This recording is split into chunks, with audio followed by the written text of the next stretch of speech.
schools, being on the Child Welfare Board, actively volunteering, and having my church family here. As CEO, I watched my father-in-law, Tom Erdwick, build our hospital and saw the change that's had in our community. And I want to enact that community center change to the Office of County Attorney. My mentor, Roy Munoz, has also shown me how the business of Uvalde is conducted, and I can effectuate the community center change that we have all been asking for. Thank you. Good evening, everybody. My name is John Dodson. I'm your county attorney currently. Thank you to the Leader News and the Junior College for hosting this event and putting it on. A little bit about me. I'm a fifth generation Uvalde County resident. Born and raised here, graduate of Sabinal High School, attended college at Texas A&M University and law school at South Texas College of Law in Houston. After that, I moved back here to start my legal career and raise a family here. And I've been your county attorney for the last 22 years. During that time, I've seen a lot of changes during law enforcement and prosecution in this county. I've had the opportunity to serve as president of the Texas and District County Attorneys Association and represented Uvalde County in that capacity as its president and chairman of the board. Really appreciate all of you in attendance here tonight and all of you joining us live stream. Thank you. Question is for you, Mr. Dodson. You have previously said that you would not seek another term as county attorney. What changed your mind? Several factors. I was approached by quite a few people, actually, asking me to reconsider. And so after much thought, prayer, and discussion with my wife and family as to what that would entail and the commitment that we have, that I would have to the community for another term, we decided that it was the right thing to do, was to seek another term, because there's some things unfinished that I'd like to do with one more term, expand the office, expand some services, focus more on certain areas of prosecution, and so I would like to do that. And frankly, I was honored to be asked by many of those folks to run again. And if they wouldn't have asked, I probably would have stayed with that commitment. So it made me really think of what my commitment was to this community. And so that's why I changed my mind. Question. There's been some controversy over where you live. Do you meet the residency requirements for the office? Yes, I do, and I'm willing. I've signed all my paperwork. I'm willing to put my name on the line for that. So I am a resident of this county and have been since 1973 or 4, whenever my dad moved back here from law school. So even during the time I was away at college, I maintained my residency here and maintained my voting record here so I could vote in local elections, because I felt it was important to continue to be a member of this community and this county during that time as well. So I am a resident of this county. Yeah, this question is for all, so we're going to shift to you, Mr. Walbert, to answer first. Earlier this month, a Morales Junior High School student brought a handgun into the school. If elected as county attorney, what would your be recommendation for this individual? What charges would you recommend, or what rehabilitation is available? I think the first part is understanding the source of the problem, and we have a mental health crisis in our community, and with this child, what they thought was acceptable to have a handgun brought to a school. Apparently other students knew about it, and where was the reporting? I think the child has to be held accountable, the prosecution to the law, as well as the parents, and also other people who knew about this, and did they feel comfortable coming forward to report it. In this community, we don't have and have never established mental health courts. And if I seek this office, I would like to establish those mental health courts to reduce recidivism and foster better relationships with our school, so the students, the teachers, the local community can come forward and feel comfortable talking to their leaders about what's occurring and what is wrong.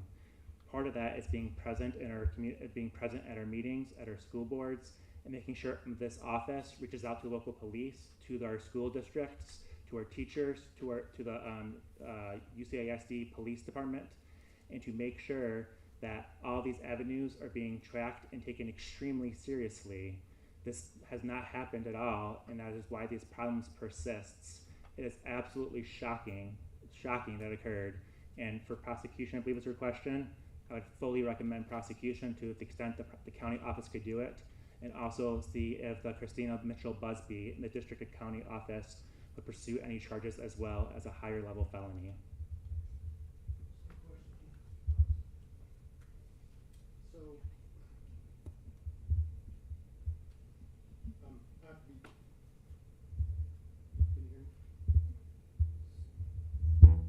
can you hear me? There we go. I have to be careful with this, as this case is currently under investigation and prosecution, so I cannot comment on any of the facts involving this case. Involving this case. However, I assure you that the case is being prosecuted to the fullest extent. It's unlawful carrying of a weapon in a school, and whether or not it's a felony or a misdemeanor, juvenile prosecution original jurisdiction lies solely with the county attorney's office. So I would not be seeking the district attorney's assistance in this matter, because it is the responsibility of the county attorney to prosecute the juvenile case. As to the root causes, yes, mental health is a huge concern and always has been, and that's something we've fought ever since I've been in law enforcement. Unfortunately, the state dedicated quite a decent amount of money, but not enough, in this last legislature to fund mental health programs across the state. Hopefully some of that money will get to Uvalde County so that we can do a better job of addressing those issues. But I agree with Mr. Wolbert. It takes all of us working together in law enforcement and schools to identify these issues and address them before they become serious. Thank you. There's another question for you, Mr. Dodson. During a January 24 Commissioners Court meeting, you said that your caseload has doubled in the past 3 years. In your opinion, what is causing the caseload to increase? Is the office behind in prosecuting cases? Okay, the first part of that question, I think all of you would agree with me. If you've been living in Uvalde for the last 3 to 4 years, you probably noticed the increased presence of the Texas Department of Public Safety in our community. Wouldn't you all agree with me on that? That is the leading contributing factor, is these officers are making a lot more stops because they are tasked to do so in this county. So what happens when you almost double our law enforcement in the community, you're going to see a huge increase in misdemeanor crimes. Now, I know they're here to target the smuggling cases, but in the course of their duties, they are going to run across multiple misdemeanor offenses in the course of those stops. So that is what I attribute the increase to.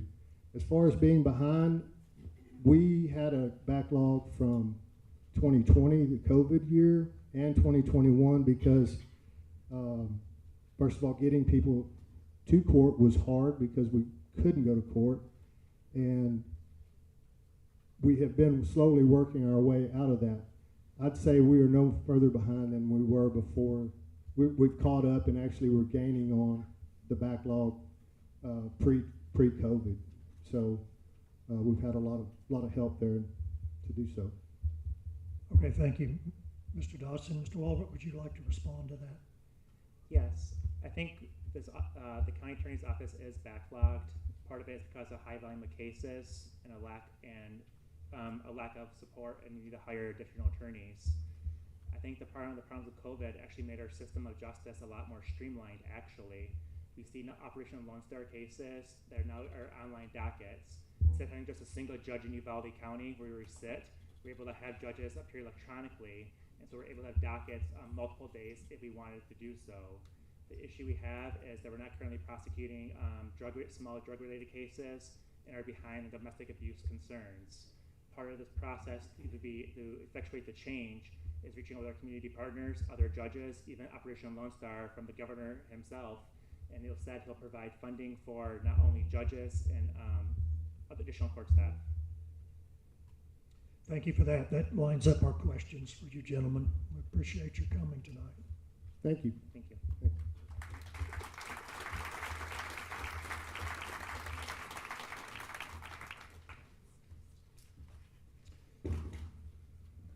The next group of candidates will be the District 80 race.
You guys are kind of all together.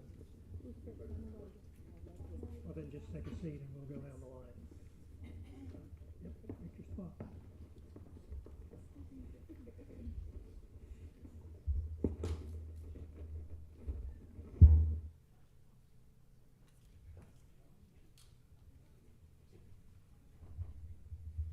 So I'm going to ask each one of you to introduce yourselves, and then you have a 1-minute opening. Yes. You need a mic? No? Yep, hold it close. My name is Dr. Teresa Johnson Hernandez. Not on. Can you hear me? I don't think it is. Oh, there you go. Hello everyone, my name is Dr. Teresa Johnson Hernandez. No, we want you to go ahead and give your opening statement. I'm sorry. Okay, I'm sorry, I apologize in advance for my voice. So I want to thank everyone here today, and especially coming from my family. So we're here, and I just want you to know I am a wife of 30 years with my husband. I am a mother, a grandmother as well, and most definitely I am committed to my family and the roles that pertain to that. But as an entrepreneur and a humanitarian, scholar, and a servant leader within our community, I strive on a daily basis within my community to provide continuous growth in the things that we are involved in. So I am an advocate. I'm an advocate for the first responders, quality, accessible health care, educators, veterans, and our senior citizens. I have witnessed their struggles on a daily basis on the type of services that we have been providing to our community for over 17 years. Thank you for that. Thank you. Hi, good evening, everybody. I'm Cecilia Castellano. I'm a third-generation Texan for Atascosa County. I'm a daughter of a veteran and an educator. I've been married for 24 years and have 2 beautiful boys, 24 and 14, that I have raised in Atascosa County. I've been blessed with 3 grandbabies, which they call me Glam or Auntie because can't be called Grandma yet, right? My family is my why I fight today. I believe my personal values plays an essential role in my public service. My faith and my family motivate me to work relentlessly to improve the lives of working families. I derive my inspiration from my faith to be a compassionate and effective leader. And I believe I have the knowledge and understanding to create positive change in House District 80. Thank you. Test. Can you hear me? Thank you. Does this one work? Good evening. I'm Carlos Lopez, candidate for Texas House of Representatives, District 80. I was born and raised right here in Uvalde County. I'm a son of an immigrant mother who came here at 12 years old to clean houses. My dad broke his back doing odd jobs, working the fields, you know, working in water service, cotton gins, all the local jobs that you see here in the Uvalde County area. I'm a father of 3 beautiful children, a husband of 23 years to my wife. I served as a sergeant in the United States Marine Corps. I was former Democratic chair here in Uvalde County, which means I serve the community. I do the slow burning work day in, day out, regardless if it's election season or not. I'm an educator at this very institution, which I love. I humbly ask for your support. Y adelante, District 80. Good evening. Hello, can you hear me?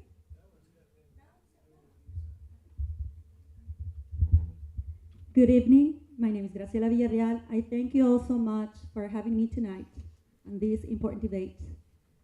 I am a proud servant of my community in Webb County, Laredo, Texas. I am a mother, a daughter, a sister, a friend, and a proud volunteer in my community. I am also the immigrant, not the mother, but the immigrant, U.S. citizen, now making every effort to serve all of you the way you all deserve. I am also a former district director for state representative in Webb County District 42. I am asking you guys to allow me to keep on serving you the way you all deserve. I'm speaking to you from my heart. And that's it. I'm just here to do what you all deserve for me to do, to serve you the way you all deserve. Thank you so much for this opportunity. Hi, I'm Don McLaughlin. I'm from Uvalde. Been here since 1962. I'm married 32 years this week. I have two boys that are grown. Both work for me. I've started a company here with my father in 2000, DKM Enterprises.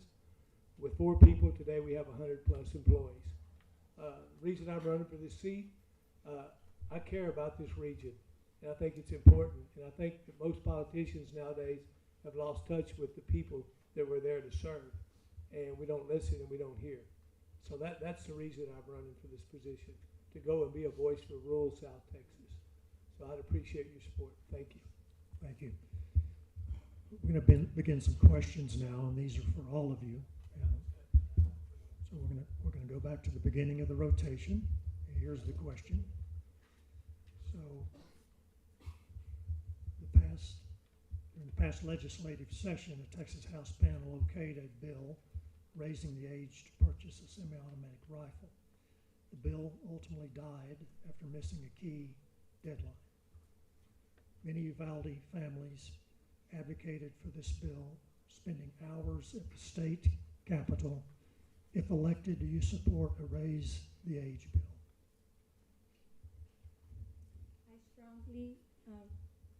I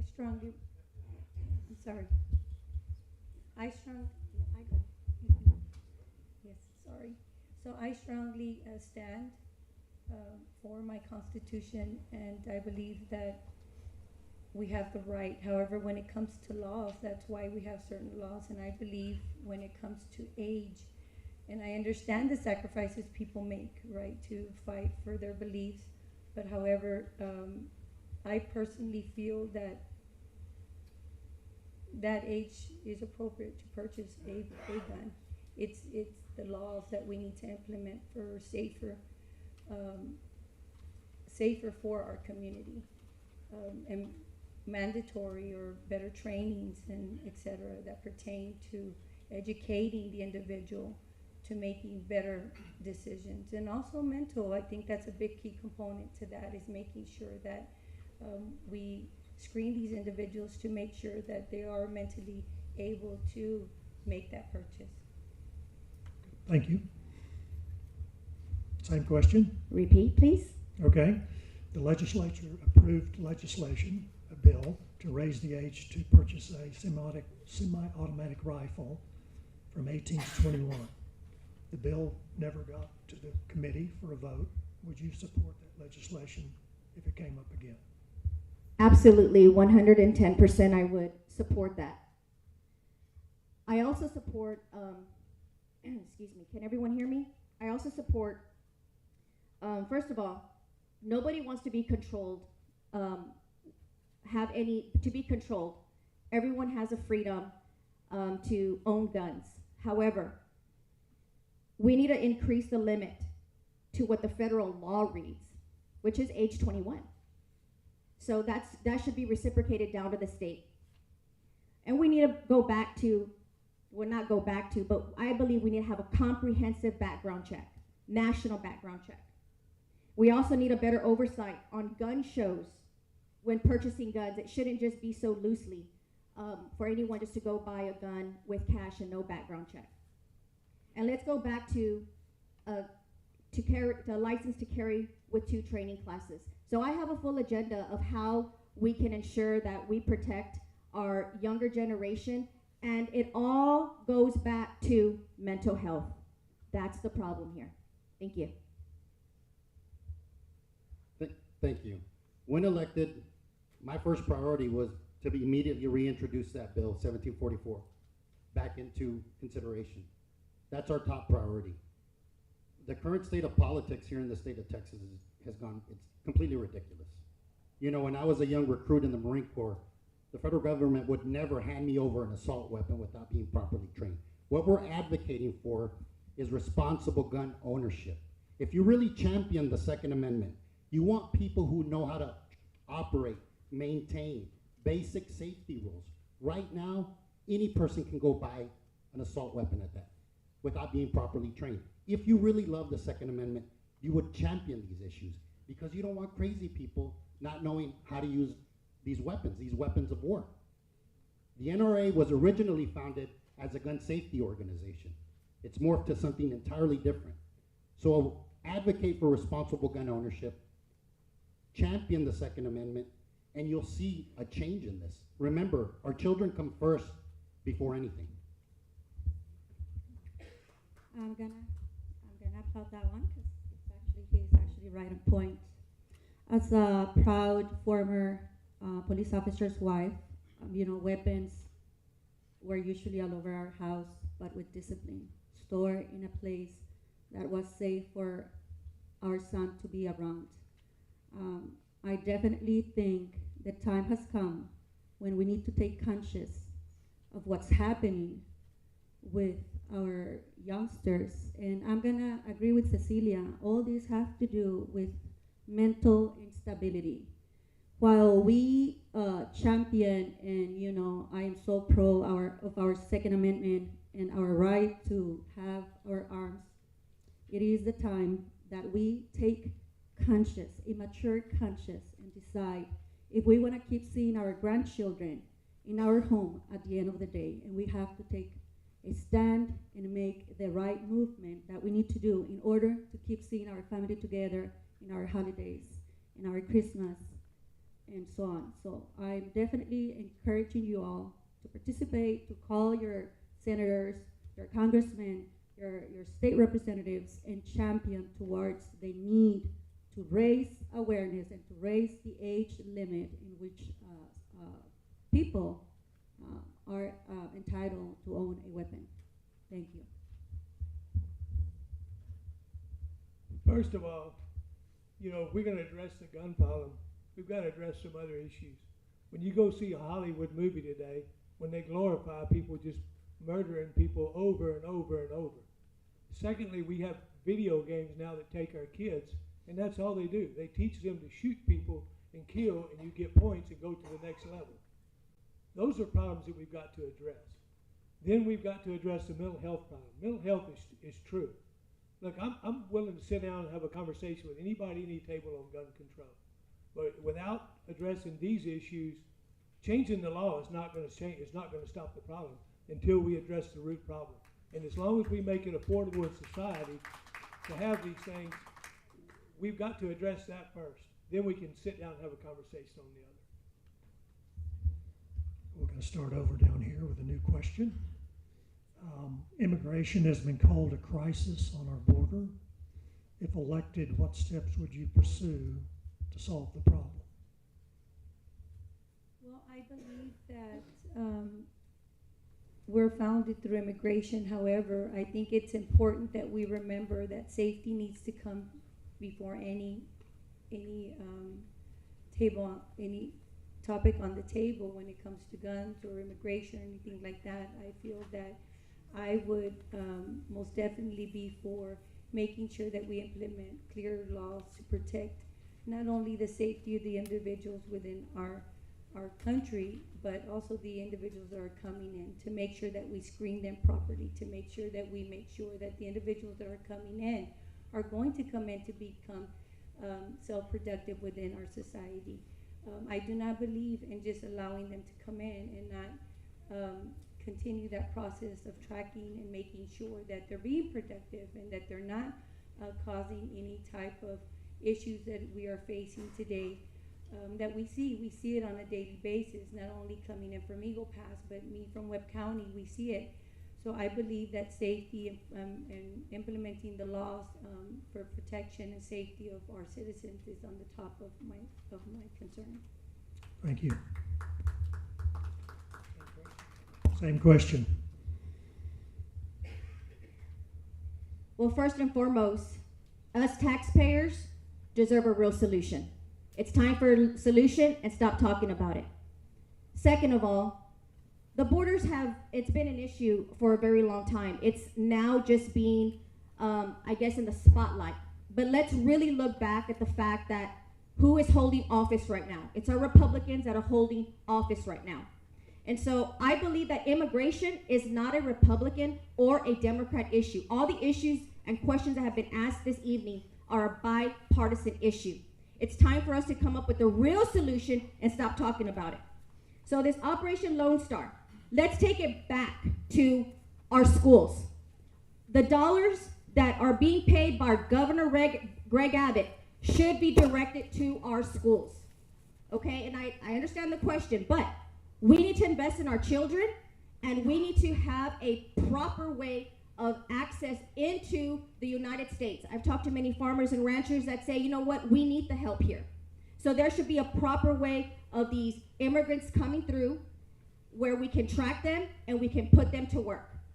Not all immigrants are coming in to do harm, just like everyone. There are bad people in every crowd and there are good people in every crowd. So let's work together. This is a bipartisan issue, and let's bring a real solution to the table. Well, I'm a product of immigration. My mom came over here at 12 years old, so I champion the immigrant heart.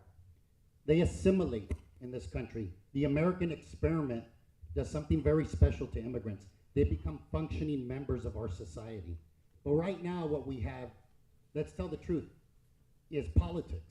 Because if people really wanted to solve this issue, we would sit down and actually have immigration reform. Both the left and the right would be adults and sit down and talk about this issue. But let's not kid ourselves. The politicians in Washington love the red meat. They love to create the fear factors, especially in this state. They love to create the fear factor that pits us against each other. We're treating people, human beings, substandardly. You had Governor Abbott say the other day, if it wasn't for the Biden administration prosecuting the state, shooting them would be an option. I know you guys heard this. When did we get to this point where people of color are treated in such a manner? Remember, America's a melting pot. Sit down and talk about it. Let's really sit down and talk about the issues and how we can come to a conclusion, because we need it. We need the workers. We need the growth. We need the stimulation in culture. These are things that make America beautiful. Don't use the fear factor to drive a wedge among us.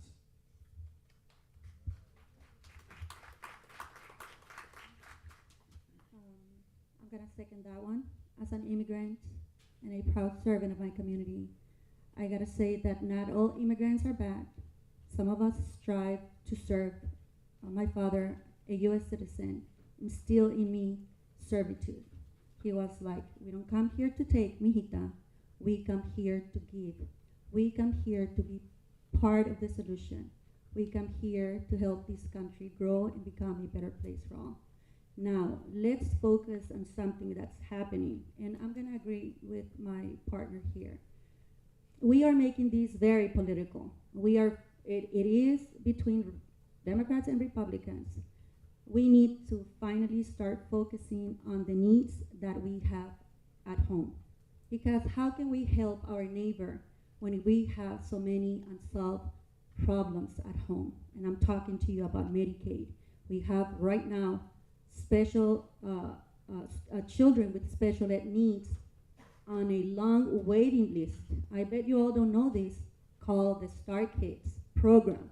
And if you go and Google and research, there's tons and tons and tons of children right now waiting to get their benefits. I'm talking to you all about U.S. citizens on a waiting list that cannot access their Medicaid benefits because for whatever reason we have a surplus of billions of dollars on standby that we can be using for our people at home. But let's not forget to be compassionate with our neighbors as well. Thank you. Thank you. Well, first of all, we do have a crisis on our southern border. Nobody talked about the one thing up here. 333 known people on the terrorist watch list have been caught crossing the border. That's the ones we know about. Look, I'm not anti-immigration at all.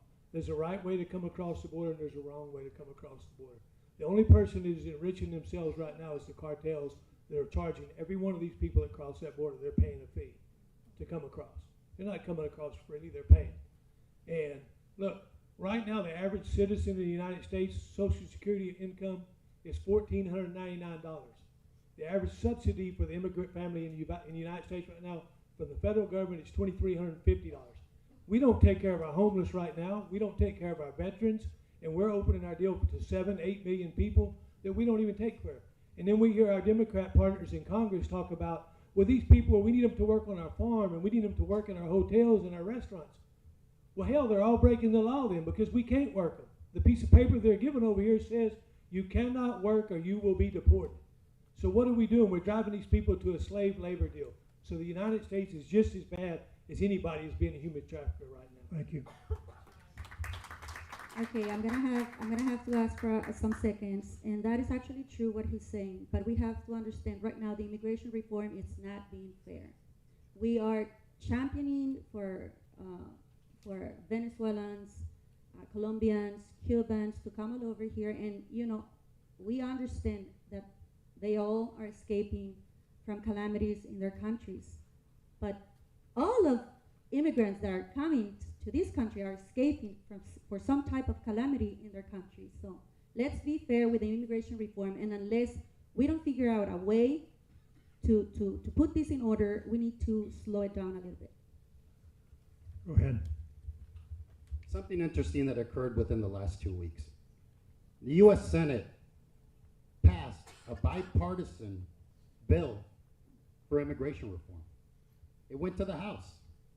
Speaker Johnson, from pressure from President Trump, said, you better not introduce this bill to the House. We don't need people solving immigration right now. It goes against our politics. I just want to throw that out there. These are the issues that we're talking about. Sit down, talk. Let's talk actual immigration reform. But the recent issues that you just seen right now in the House and the Senate is a prime example of Washington politicians caring more about their power and their position than trying to solve the problem. Let's get real here. I agree that the Senate needs to do some things, but that bill never did pass the Senate. It never came to the Senate floor for a vote. Thank you. I have a statement to say. This is exactly what I'm talking about, is that we need to make sure that politics stay off the table. It's not about being Republican. It's not about being Democrat. People want real solutions. And so this is imperative that we all take a look at what's going on and let's start working for the people and let's start bringing real solutions to our people. This is why I'm running. because I'm tired of the fighting, I'm tired of the bickering. We need solutions, and we need solutions now. Thank you. Thank you. Okay, we're going to move on to another question, which is for all of you, and we'll start again at the beginning. Cost of living increases for retired teachers is an important topic in this community for many. If elected, how would you work to ensure retired teachers are not waiting decades for a cost of living increase? Well, as I sit here and I listen how we go back and forth and we discuss immigration and laws and we come out to education, it's interesting to find that we have issues across the table. And I think what we're lacking to understand is the understanding that we need to provide solutions, whether it's immigration or guns. And now we come into education. You know, we're expecting our educators to come in every day and teach and go home to be able to barely be able to pay their bills because the amount of income that we're giving them, their salaries are just, it's unbearable.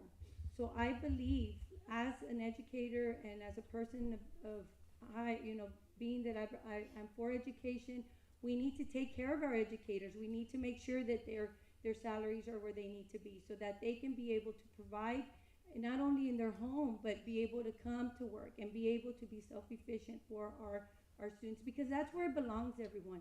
It belongs there where we understand that the foundation to everything in our country is education. You know, we can sit here and talk about guns, we can talk about immigration, and we can go back and forth and blame the parties, but what are we doing?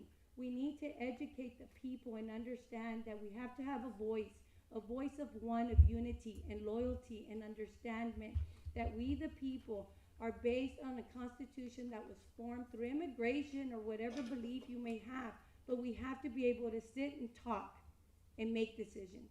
Thank you. The same question.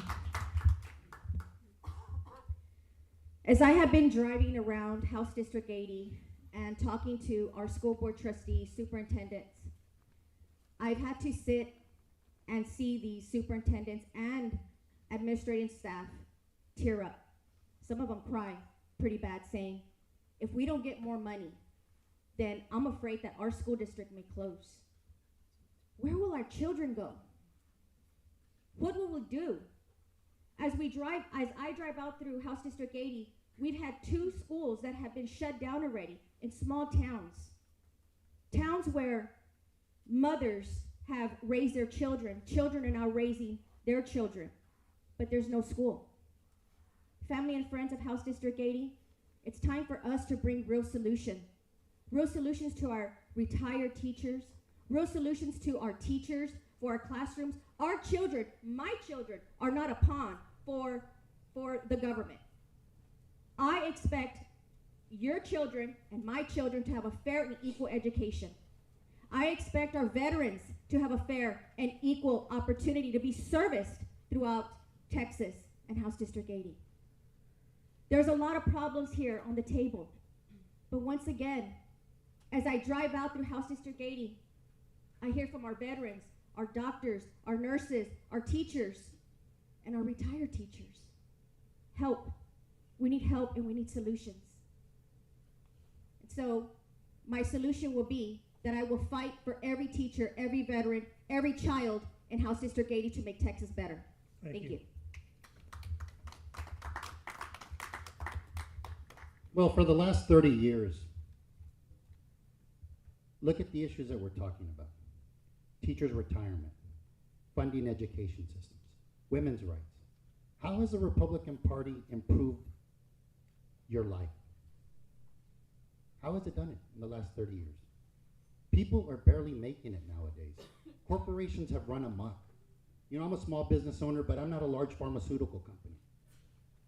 I always tell people, calculate how much you pay in rent, electricity, your phone bill, your car, your insurance, yada, yada, yada. How much do you have left at the end of the day? And imagine if you're a retiree that now is on a limited income. It's a disgrace what's happening here. You work your entire lives to barely make it. I've run into elderly people who have $30, $40 left after their Social Security check has been extinguished for rent. This is what we've come to in this state? No, sir, no, ma'am. We need to champion educators, retirees, everyday people who retire. These are your golden years. You should be living in a sense of comfort, not having to worry where your next meal is going to come from, if you're going to have enough money because Medicare doesn't cover. These are real issues. We pay our taxes, but it seems that we continue to pay while the rich get away without contributing their fair share. Let's not live like this. We're Texans. Parents, kids, elderly, those are the things that we need to champion. Those are the things that are important. Thank you. I'm gonna have to ask that we have no applause. That's part of our contract tonight. It's unwritten. Thank you. Well, I already told you that I was former district director for State Representative Richard Raymond back in Webb County, District 42. So when I decided to run and with, given the opportunity to serve you better, this came to be because of one of my constituents. We were having so many issues with her daughter, struggling with Medicaid for Star Kids. That's why I was telling you about that one. Also, our teachers. What happened that after I had to leave my job as district director, I went back to the teaching. So I'm a substitute teacher at the moment. I am proud to say that I do see the struggles of our teachers. I do say, especially the teachers that manages our little ones deserve, a high increase rate, because you're supposed to see how much effort they put into raising our children, not only giving them the proper education that they deserve. So when it is the time for our teachers to retire, we want to make sure we give them a proper COLA adjustment, which is the cost of living adjustment, in which they retire in a proper and honest way, in which they have enough for their groceries, their utilities, their mortgage, and everything as honorable as they deserve, because they already gave us so much of their lives. So yeah, I definitely champion for our teachers and for an increase in their COLA adjustment. Thank you. Well, on the COLA adjustment, that should be done yearly. It should be a law passed and they get the raise yearly. They shouldn't wait 10 years, 12 years to get that raise. It should come yearly. Secondly, talking about teachers up here, those are teaching us tomorrow. They're the most underpaid profession we have. They have the most responsibility. They're with our kids more than most parents are with their kids, 8 hours a day. And that we need to pay our teachers a fair living wage, and whether that's $50,000 or $100,000, we need to come up with a solution for that in the state and find that and make sure our teachers are taken care of, so that they can teach our kids and not worry about making a living. We had a comment here on the end. I just want to reiterate something really quick. We're talking about our educators, and I think we can all agree that it goes across the table, because we're talking about educators that give their whole life to their career to make sure that our foundation is strong. But we also have to remember they're not the only ones getting underpaid here. You have individuals like our veterans that sacrifice their whole life to go and represent our country, and they're coming back and they're still not making it. So I believe that there's a couple of factors, not only our educators, but our first aid responders and our elderly. I mean, I think that's one of the biggest things I see on a daily basis. Thank you. Thank you. This is the last question for you guys this evening. So, abused, unwanted, and stray animals present a public health issue.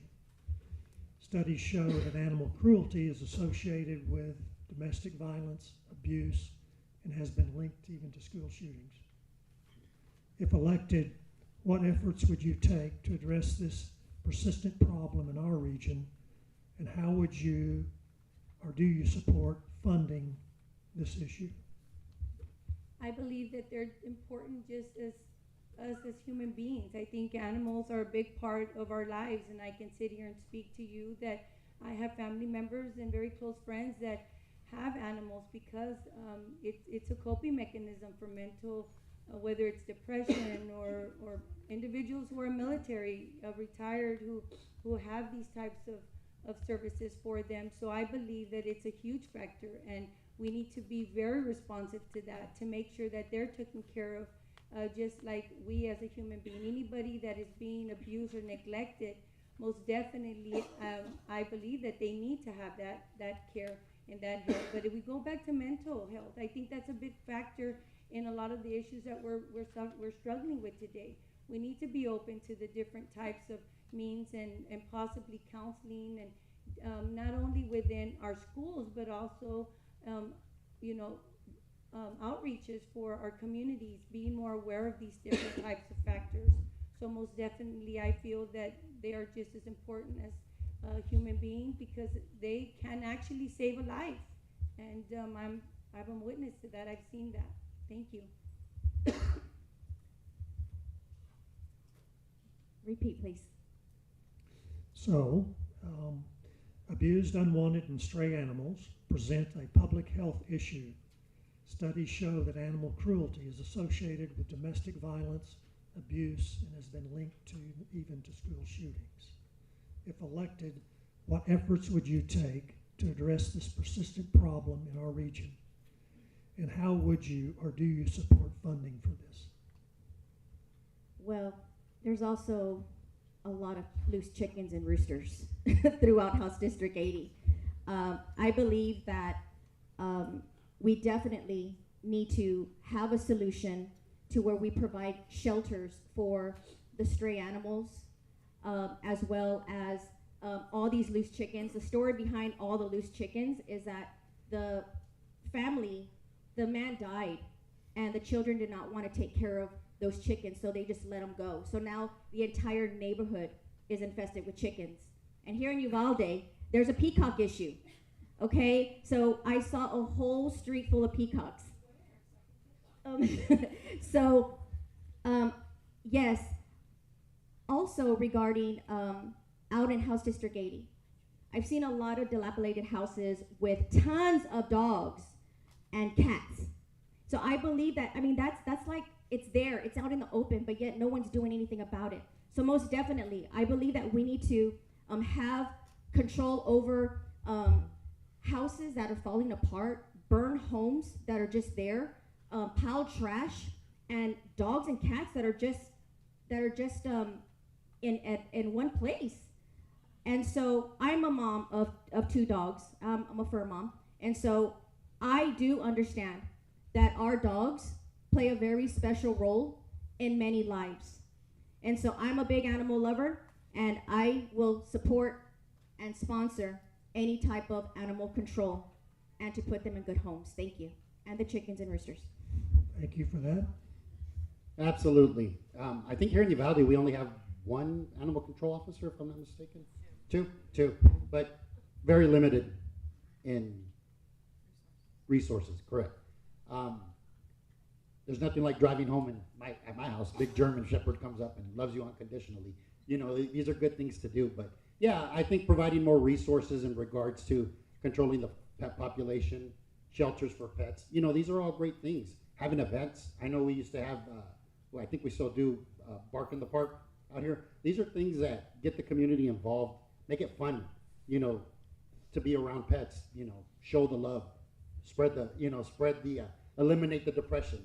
But absolutely, I think the state can play a role in that in funding some of these much needed resources that are needed. But hey, I'm all about animals. They make me happy. Okay, so the 3 important rules. It is adopt, volunteer, and donate. Donate to your shelters, to your animal shelters. Actually, back in Laredo, I created a foundation called Lula La Flor, and what we do in our free time, we go and volunteer at the animal shelters. I actually adopted 2 dogs and 1 cat. So my babies, because my son is already full grown, so actually that's my message to you all. Don't buy, adopt. They're actually pretty cute and pretty nice, and you know, they make the bestest of friends. And actually also, yes, we need to create a proper funding for our shelters, in which, you know, whenever you go back in Laredo, what we have events. So when we invite the people, they go and they choose whichever furry friend they want to take home, and actually the shelter already provides with all vaccinations and all, medical needs that the furry friends need. So it is very important to keep on thinking of that solution. It's going to be adopt, volunteer, and donate to keep progressing in this issue. Thank you. Well, as mayor in Uvalde, we worked with the Humane Side, which is now BARC. They are building a new facility there to help this problem. We do have 2 animal control officers. They don't have all the resources they need because we don't have the funding for it. And a lot of times we get unfunded mandates from the state that tell us what we can do and what we can't do with our dogs, and we all need to get on the same page and come up with a solution that works. And we need to educate more on spading and neutering pets so that people know it. And we've taken classes out of so many things, pet class, something, responsibility. I mean, like they said earlier, kids don't take responsibility. I had to. We raised pigs. I cleaned the pig pens more than they did. But, they need to take responsibility if they're going to take that dog. And, dogs are part of our, and cats, and that are a part of our society. And we need to figure out a solution that works. That's a funding deal that I can tell you as the mayor, we fought all the time. Where are we going to get the money to cover it? Without the Humane Society and the volunteers of that group, we wouldn't be able to do what we were able to do. Well, if we can get it to start, but. Okay, well, I mean, hopefully we can, but I mean, like I said, we need to do a better job of educating and making people aware. Okay. Thank you very much. That's the end of our questioning, and now you can applaud. Thank you very much.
Seems I've got a hot mic, so just ignore all that.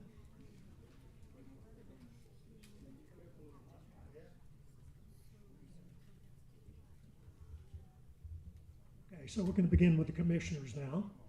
And we're going to start, Mr. Cothman's going to introduce himself and then give a 1-minute opening remarks. Hey, thank you, Mr. Garnett. I thank the Leader News and Southwest Texas Junior College for hosting this. My name is Roy Copeland. I am a candidate for the Commissioner 3, Precinct 3 position. That position is open. There is not an incumbent running. And so I have stated my intentions to run for County Commissioner Precinct 3. My name's Roy Copeland. I'm a native of Uvalde and went to school here in Uvalde, went to Texas A&M University, moved back here, and went to work in the banking business. Been in the banking business for a little over 40 years here. Have a wife. We've raised 3 kids. We have 3 generations, actually, I guess, that would be considered residents of Uvalde County. I'm proud of that. And I'll get into that. That's part of my reason for being here tonight, is that in my banking career, 40 years. Mr. Cothman, we're going to have to ask you to say I can keep talking. I know, that's why I'm asking. I know you. You know that. Okay. Thank you. You're welcome. How are you? Welcome, everyone. My name is John Yakel. Probably most people knew me as the Chicken Man for most of my years here as the former owner of the Golden Chick from 96 to 21. Full disclosure, I don't own it if you've had an issue in the last few years. My wife and I, my wife is Uvalde native, and I married into Uvalde. I'm from Del Rio, just down the road. We opened up our business in 1996. I met my wife in 98. We've raised 5 children here in Uvalde, 5 girls, no less. That's why all the gray hair. I'm just happy to have some. I am your current precinct commissioner for Precinct 1. I was fortunate enough to be blessed with the opportunity to be your representative this last 4 years, and looking forward for the opportunity to serve you another 4. Good evening, folks. Working. My name is Bill Dozier. I am a candidate for County Commissioner Precinct 1. I have been in business here. I'm a real estate broker by trade. I have been a real estate broker for 45 plus years. Before that, I was in business with my dad in the office supply business. And before that, I was in high school and worked in every gas station in Uvalde. So I've been employed here forever, you might say. I'm looking to take this job. Would like to get this job. I ran for it before. And I'm asking for your vote in Precinct 1. Thank you very much. Thank you. Now we're going to move on to the first question. The community remains divided in the aftermath of the May 24 tragedy. What do you think your role is in bridging the divide? Start with you, Mr. Copeland. As a county commissioner, my role, I think, is to just get along, listen to people's concerns, be fair to people, be honest, be transparent, and just work the issues out. We don't need to sidestep any issues. We need to hit them head on, but we need to be fair and be sensitive to all the people's needs in this county.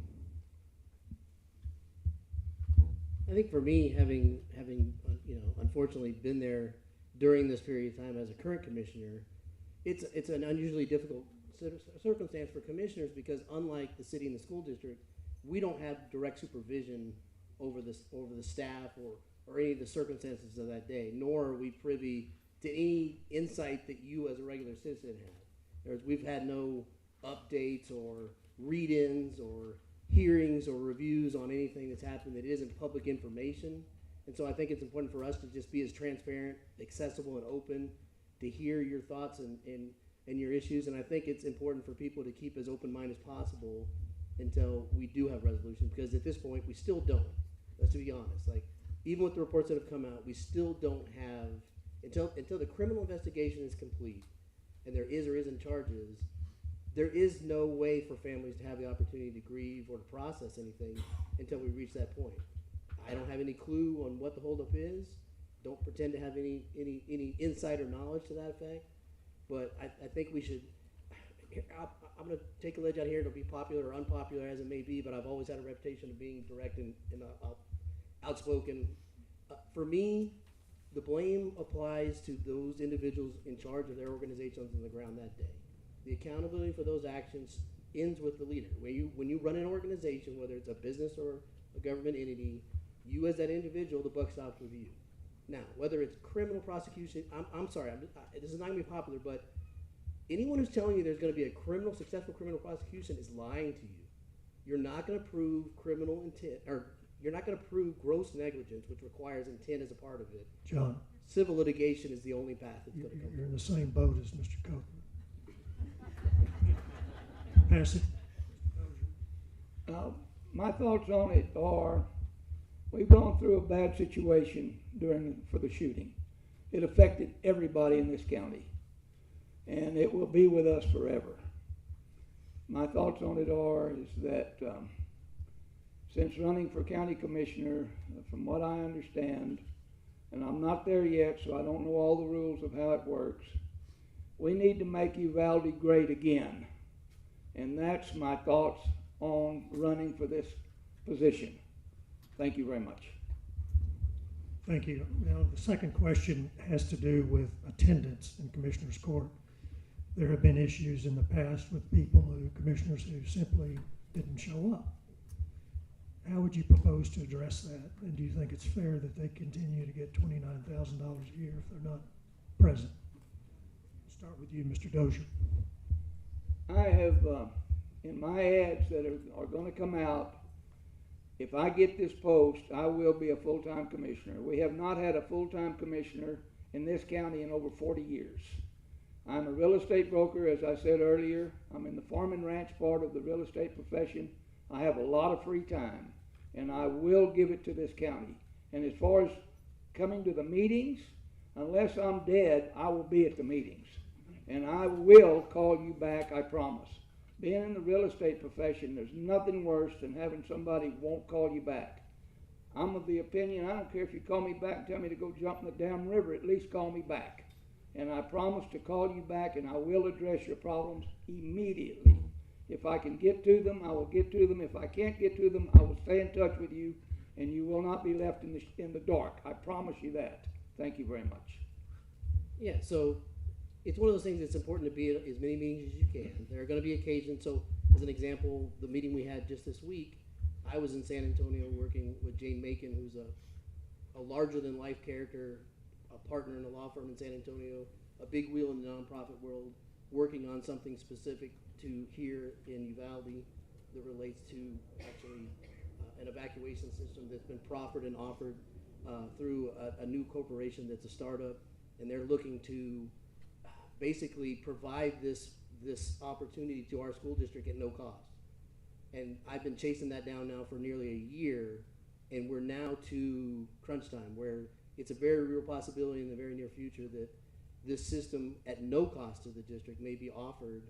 And so, call me crazy, I felt like that opportunity to meet individuals that can make this happen was a key component. Now, I will say that, I have been a consistent participant, and even when I'm out, I'm there on Zoom participating in 99% of those occasions. Now, it's a fair question because my predecessor, who was there for many years and did a great job, the last year and a half in office, there were some issues on consistency in being there. And I don't know any of the particulars of why or when, but at the end of the day, the voters are the relevant party that chooses whether or not you deserve to return. Mr. Cothman, same question. So I think when you sign up for an office like that, you attend the meetings. I'm on boards, I attend the meetings. I do know there's some things that will come up, but I think that they need to be addressed with the body that you sit on, the board you sit on. And so, yes, I think you need to attend the meetings. As far as what do, I think there's laws, there's rules to handle that with the people that don't attend the meetings, and then that's we live in a civil society, and we need to take steps, the proper steps to, if you're not going to be at meetings, then there's rules in place to do that. But yes, I believe in being at a meeting. Okay, thank you. The next question has to do with meeting times.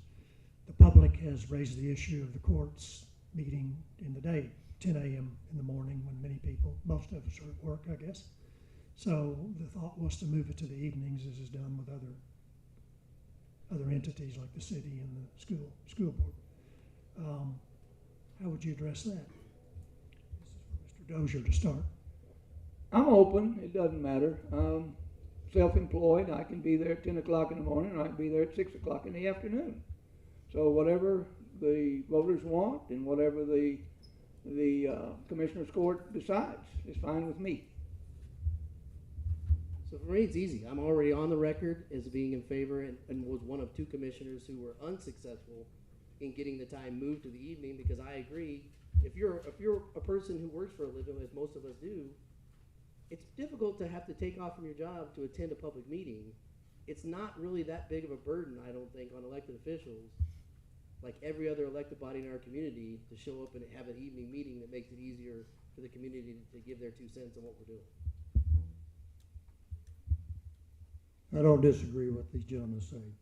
But that being said, I would like to hear the pros and cons on, it has been at 10 o'clock for I don't know how many years, and so if there's advantages to that, I'm willing to listen to that and weigh out those options. And so I'm not on Commissioner's Court right now, so I don't want to set their schedule for them without being on there, but I think it has a lot of merit for changing the time for people. Okay, thank you. This question was asked of the District 80 candidates, and I'm going to repurpose it for you guys. It has to do with abused, unwanted, and stray animals are a problem in our county. The county has no particular budget, I think, for stray animals, or no facility. How would you address that if you're elected or re-elected to the court? Mr. Goldman?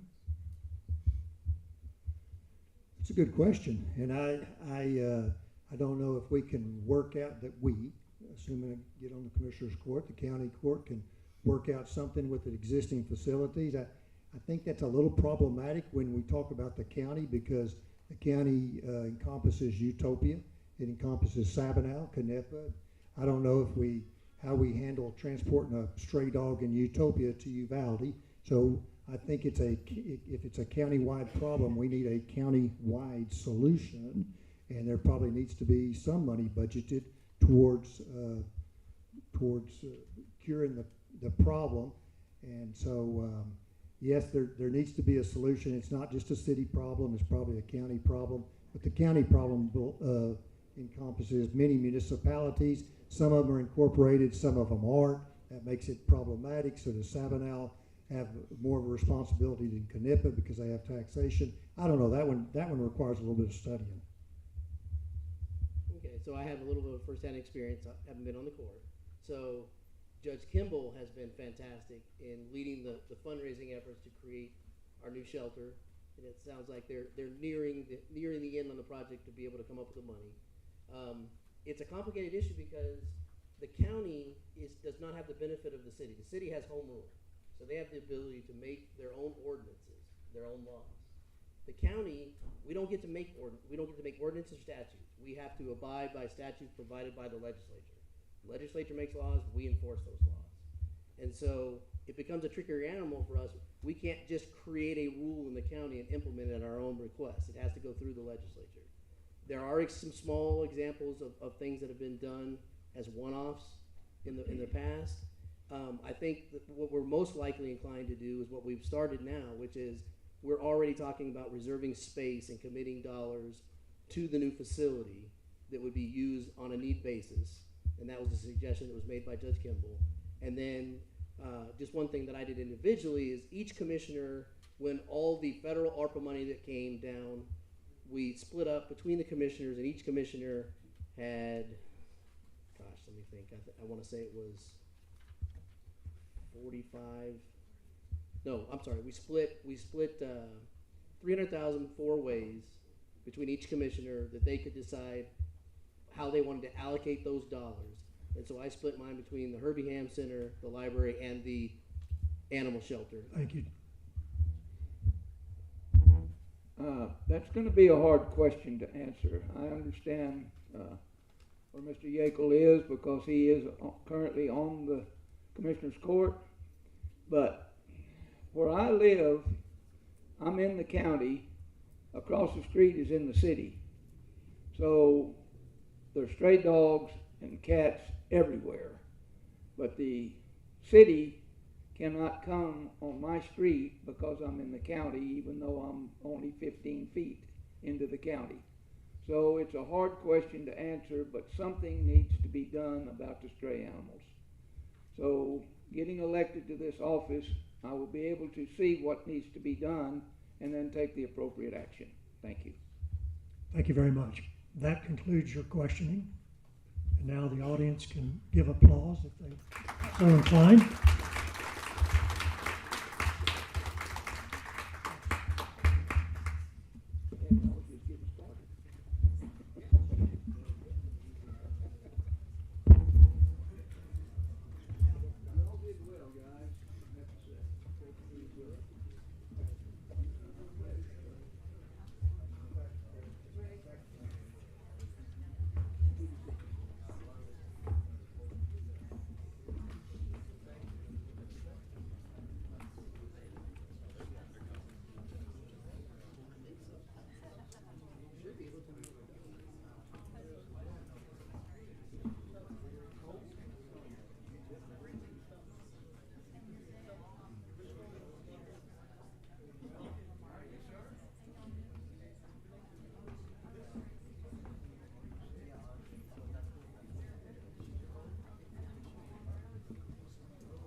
Thank you. We're going to introduce our constable candidates momentarily. We had 3 other candidates in the green room and they left. Max Dorflinger, Manuel Zamora, and Johnny Field were called away. So what we're going to do is give you a minute to introduce yourselves. That's unclear. Test. You're first. Introduce yourself and you have 1 Hello. minute. My name is Robert Moss. Running for Constable Precinct 6. I'm the former constable of 20 years, so I know what my job is. I'd like to give my condolences to all the Rob School families out here. I also work here at the college, about 22 years. And I had one son, just became a grandpa 7 months ago. And how much time do I have? What else? I can't think. Well, I guess that's about it. Okay, we appreciate it.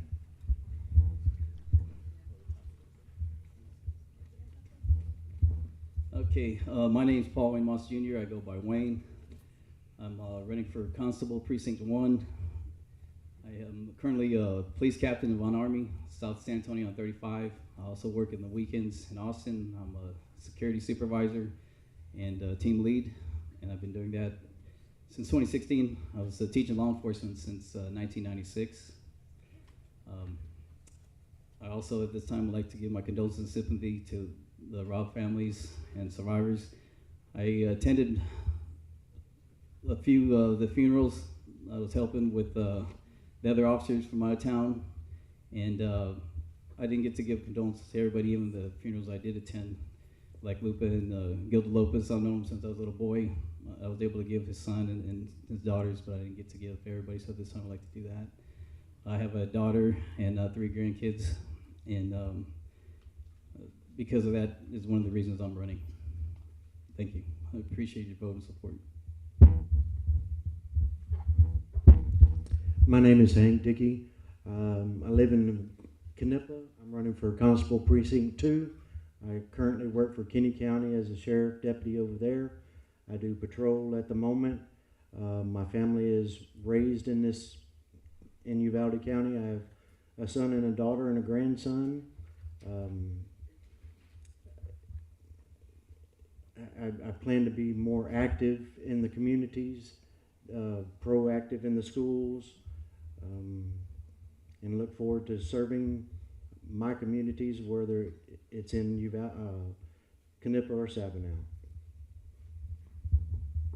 Thank you. This is the first question.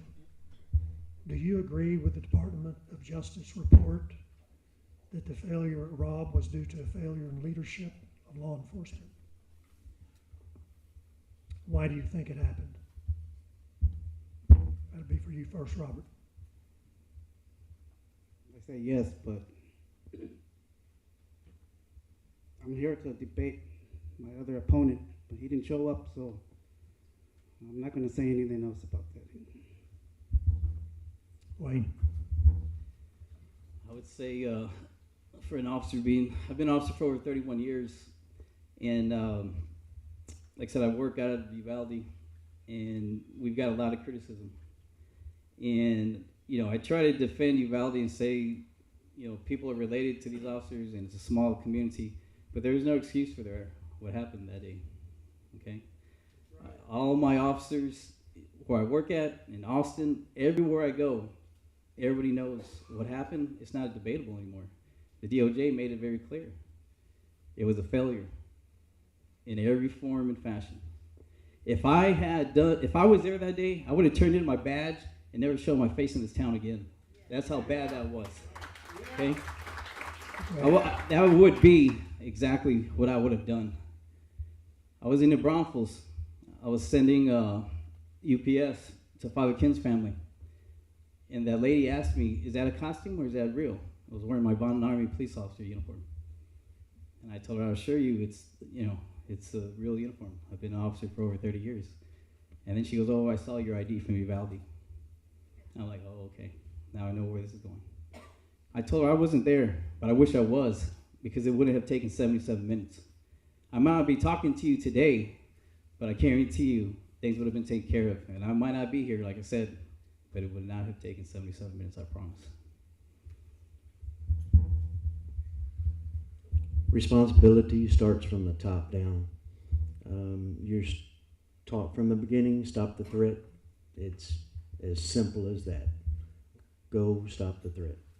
So do I believe and understand the DOJ report? Yes. And they're correct. Were you there? No.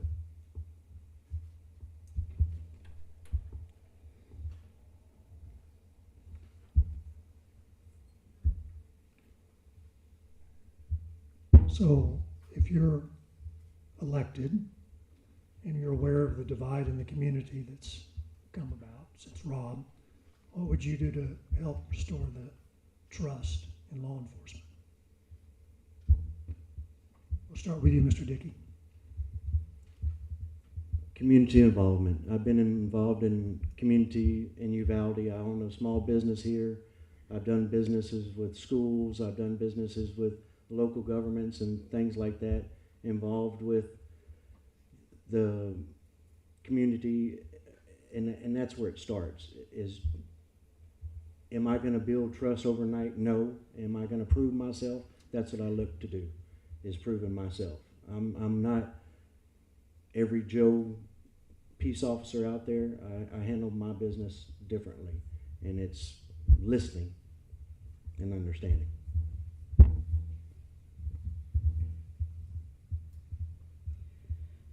The one thing I want to do is bring my nonprofit here, and the mission statement is that to bring the great outdoors to everyone through hunting, fishing, and playing sports. I've coached my whole life. I've hunted and fished my whole life. Anybody that really knows me, you've either gone hunting or fishing with me, or I've given you some meat or fish through the years. And that has always brought joy to me and brought the community together. I've coached from Little League, Senior League, all the way to high school level. So I want to bring that in sports and helps the kids with their, with their confidence in life. So I think that would be a way to bring the community together. And if I do win, I want to give $25,000 of my income of a constable, because I'm not doing it for the money. I could have retired last January 2023 with TRS, and that's not the reason I'm running. It's about bringing the community together. It's about healing. It's about listening to people, because until you're in someone's shoes, you're never going to know how they feel. And I think that's what we forget. We got our opinions, we got our thoughts, but take a step back and put yourself in someone's shoes, and then you'll understand where they're coming from. I guess my time's up. I know it's going to be hard to heal the community because we're divided. All I know is I'm here to serve and protect. And I feel like the only way we're going to heal this community is if we vote out these guys. That's about all I have to say. If I say anything else, I might get kicked out here. That's not happening. So here's another question, and this will start with you, Robert. In your opinion, what is the role of law enforcement in addressing troubled youth? What mechanisms as a constable can you use to help a family with a child who is continually in trouble? Hello. Constables are elected officials, and they serve the papers of the Precinct 6 JP, and we don't deal with juveniles, and that's all I have to say. Okay, going back to my nonprofit, that's how you get these kids from being in trouble into something positive. As a teacher, as a criminal justice teacher, I would have competitions, and every single time I had a competition, whether it was one of my students or another student from out of town, because we'd have a regional competition with schools all over, from Del Rio to San Antonio to Laredo, everywhere. And there was always a student that would come with tears in their eyes saying they never won anything in their life. And that was always really hard to understand. I guess, I've been blessed, God gave me athletic talents, and I've always played, and we've been successful even, going into adulthood, playing in softball tournaments, and men's softball and so forth. But for somebody that's already in high school to say they never won anything in their whole life, that's amazing how that could happen.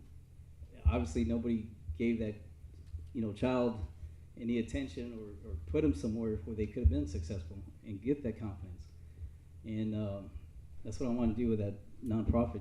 You know, getting kids to be able to do stuff that they want to maybe have the opportunity to go out of town, get outside of reality, see the rest of the world, where they can be exposed to different people in different places, and see there's more out there than just what we have, you know, here. But as a constable, I would be able to, this precinct, it would be Dalton and the high school and so forth, where I would like to, you know, have some kind of programs with the school administration as well. So, one more time, so.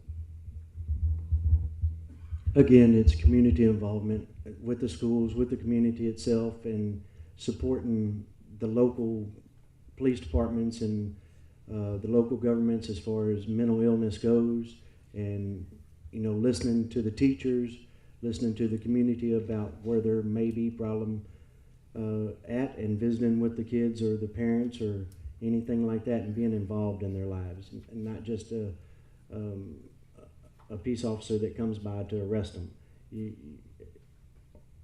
It all depends on the situation.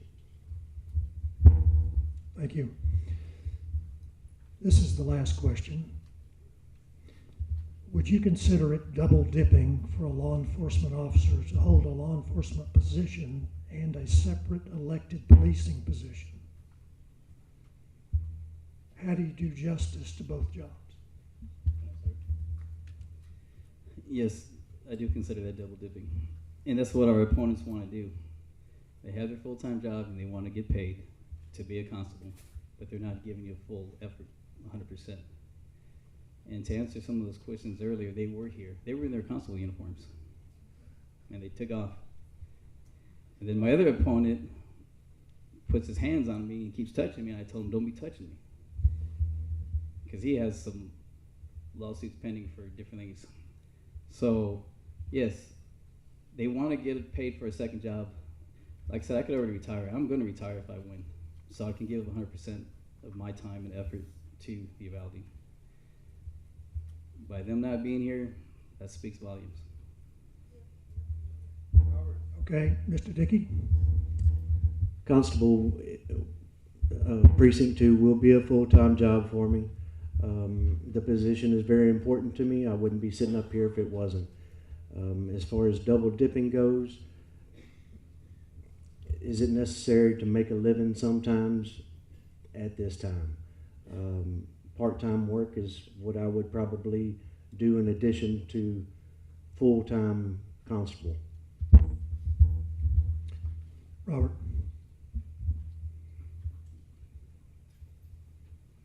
Well, I'm employed here at the college, and if I am elected, I will still continue working here. That's not considered double dipping. Are you talking about more specific? Yeah, talking about law enforcement, working two places in law enforcement at the same time. I'm sure I can work part-time here and have my constable job also. That's how I did it for 20 years. Thank you. You guys, that's the end of our questioning for the constables. The salary is pretty low for constables. We appreciate it. I appreciate y'all's time. Appreciate everyone being here. Thank you.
So this is our last group for the evening. These are sheriff candidates, and we're going to begin with a 1-minute introduction.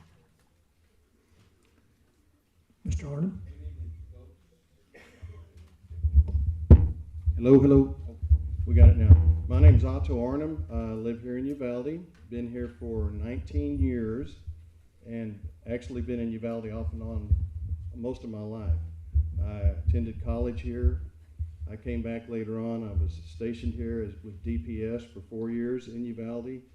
I married my wife, who is from Uvalde. We have 3 children, and we've raised them in Uvalde and Utopia as well. Got over 40 years of law enforcement experience. I had 25 years with DPS, and I've had a couple of interim police chief jobs recently. The most recent one was in Ingram, and that was this past summer. So that's pretty good information as far as my background goes. I'd appreciate your consideration and your vote in this upcoming election. Thank you. Yes, my name is Freddie Modis. I'm a Master Peace Officer with 30 years of law enforcement experience. I started off my career in Houston with the Houston Police Department. I was assigned to patrol for a short stint. I eventually transferred over to the Homicide Division, where I worked crime scene, and eventually worked murder investigations. Transferred over to Major Offenders Division, and retired, came over here and worked for Uvalde County Sheriff's Office. Worked here 6 years, and after that, I was hired by the University of Texas police system out of Galveston. So I've got 30 years total. My family, we all live here in Uvalde. My wife, small business owner, daughter, works at the local hospital here, and the son is actually just waiting to see if he's going to go to the military or not. So he's trying to determine if that's actually going to happen or not. Thank you. All righty, we're going to ask the first question. What do you consider to be the 3 most important qualities for being sheriff of Uvalde County? The first quality that you need to have is leadership quality. You have to have experience so that you can be a good leader. And probably the third quality would be listen to your public. Find out what their needs are so you can address those needs. Leadership is important. You lead from the top, you can't lead from behind. You've also got to be engaged with the community. You've got to be able to have a relationship with the community. Those are your constituents. Those are the people you serve. Those are the people you protect. So those are 2 important things that I believe are important as a sheriff. The other thing is, you've got to be held accountable for your actions as an office, as an elected official, because you are here to serve the people, and those people are going to determine if you're successful at your position or not, and they'll determine if you're going to be elected an additional 4 years after. Thank you. Speaking of leadership, the Department of Justice report indicated that leadership failure was the cause of the botched response to Rob School. Why did that happen? Where were the leaders? And why didn't they show up? The leaders were there. Probably the reason why, going back to what I've said before, is experience. A lot of these guys don't have the experience. Training goes into it. It's been stated in the report that everybody had not been trained in that, even though this situation has been going on for 20 years or so. You have to have that in your soul, in your body. When you want to take on a job like leading a police agency, which is protecting all of us in the community, you have to have that in yourself to come forth and give the community everything that you've got and lead. Your people will follow. It's very important. The guy at the top leads. Everybody else follows. So if you have the experience and the training and the administrative ability to do that, then you can lead, and the agency will follow behind. Mr. Modis? Yes, the leadership was an issue. So far, 2 of the 3 leaders that were out there have been removed from office, their positions. There's one more that needs to be released of his duties. As far as I'm concerned, he failed. I think it was very obvious. I didn't think I needed the DOJ report to make that determination. It was pretty blatant, especially when he chose to go to another location prior to going to the primary location where this incident occurred. And when he arrived there, he should immediately taken charge, demonstrated his leadership skills, and direct and instruct whatever SWAT team was there to go ahead and stack up and get engaged into the incident itself and break that threshold. The thing is, he failed to do that. He was there with ample time. He could have determined that as soon as he arrived. Something needed to be done at that point because the other 2 people that were there failed at their jobs. So that failure has created a lot of mistrust in the community. If elected sheriff, what do you do to bridge that gap between the divides? It's a monumental job that we're going to be faced, either one of us or whoever is the sheriff in Uvalde County. It's going to take a lot of hard effort on all of our parts, on the sheriff to get his people in line. Community involvement is very, very important. We have to engage with the community. And one of the best ways that you can show your interest in it is the job that you're doing and the job that your deputies are doing. And you know, my management style is lead by example. That's what I plan on doing. I'm not just going to be in the office. I'm going to be with these guys. If I'm elected, I'm going to let them know that there's certain ways that things are done. Of course, my background is with DPS, and y'all know there's a difference between DPS and other agencies. I mean, we're fairly highly trained, and we've got certain ways that we do things, and I work off of that. And I've had good experiences and bad experiences, so I feel like I am prepared to make the judgment calls and lead this agency in the direction it needs to go to get back involved with the community and show y'all that we can do the job that you expect us to do. Community-oriented policing is going to be huge. I've got to be able to establish trust and reestablish trust with the community because that has failed. There is no relationship between law enforcement and the community, the people that you serve. So that hinders the relationship between both spectrums there. It's important. You've got to be able to reach out to the people.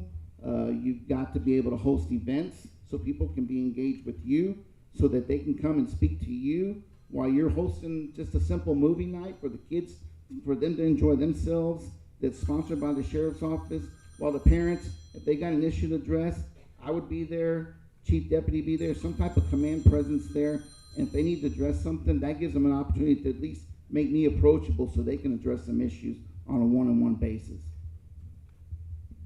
Thank you. So human trafficking has become a huge problem for our county and other counties in the border region, and it's led to a number of car chases that have been deadly, and including some Uvalde County residents. What do you do with your department to make sure that citizens are safe while still in pursuit of justice?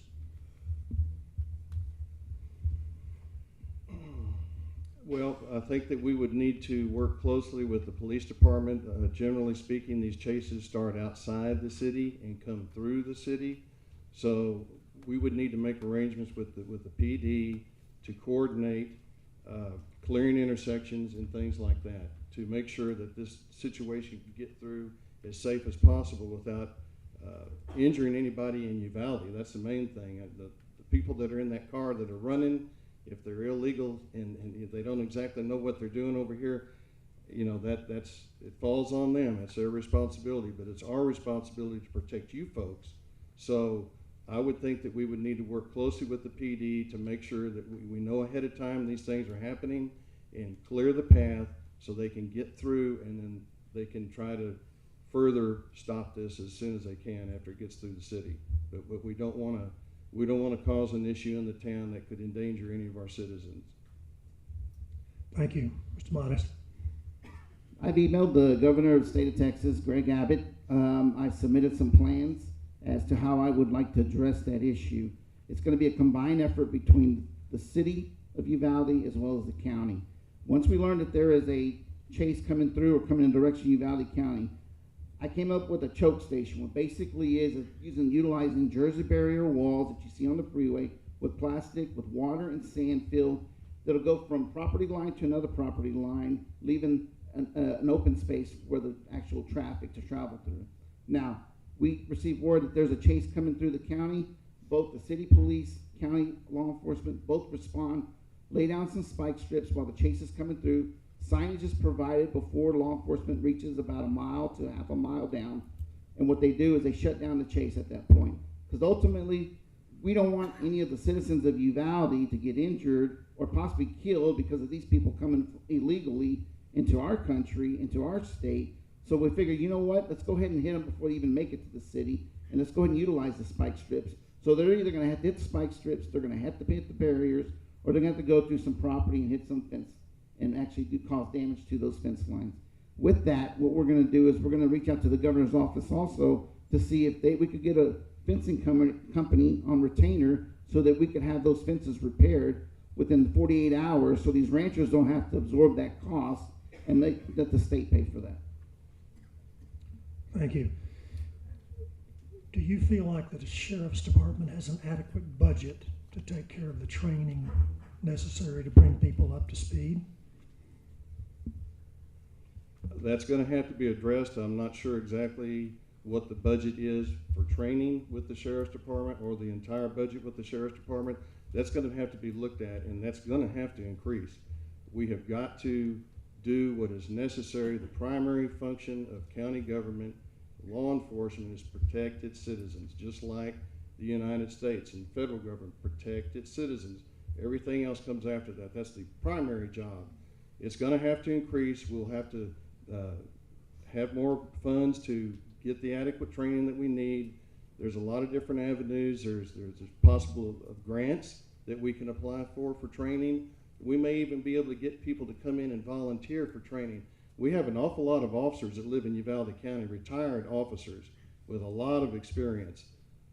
Federal officers, state officers, city officers, I'm sure those people would be willing to come in and give some of their expertise to these new officers and young guys that we've got coming into law enforcement. As hard as it is these days to get people to apply for law enforcement, we can have those people, and that would minimize the expenses that we've got. But yes, we're going to have to definitely look at increasing the budget.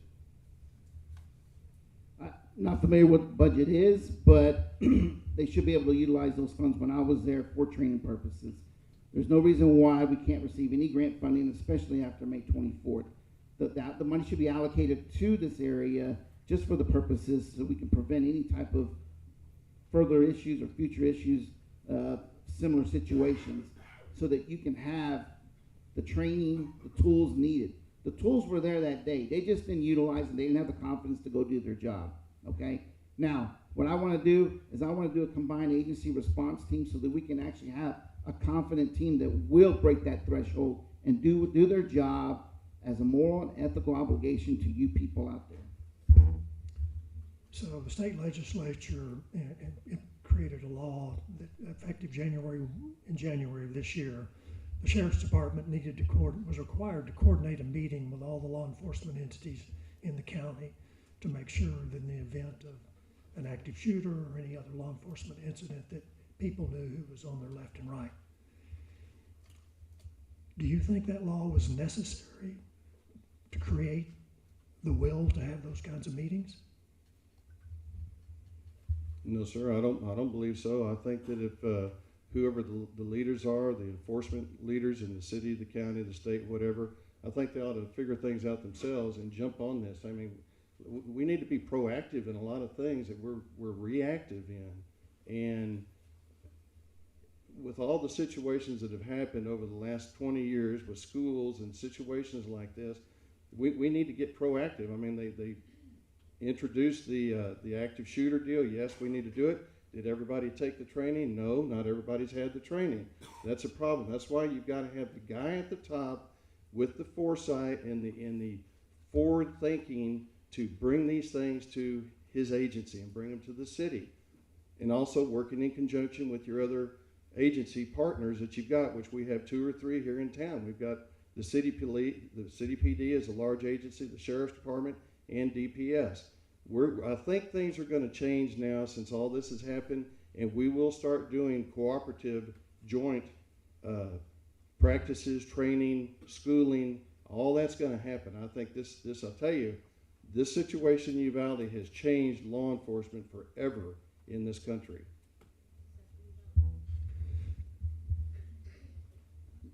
Recent documentary I saw on this incident, you had one officer who admitted that they did not train with one another, they did not communicate with one another, and that's a big problem. So having these forums where they can actually sit and actually address certain issues as to how they train and what they need to do and what is expected from that agency, I think it needs to be a combined agency response so that they all get together so that they have the necessary tools and the mentality to actually carry out their jobs.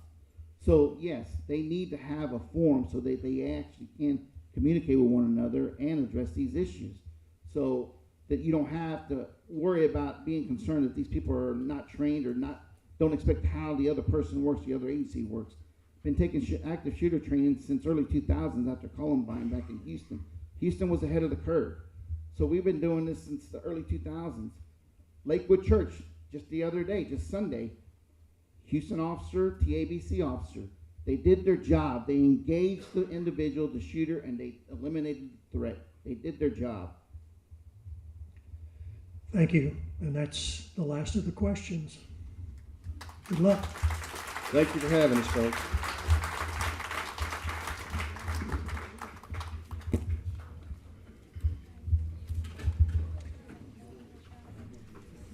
Thank you to the candidates, thank you to the junior college, and thank you to the audience for coming tonight. We really appreciate your attendance. I don't know how to turn those things off, Greg. Sit and leave it over there and leave it to the people that know what they're doing.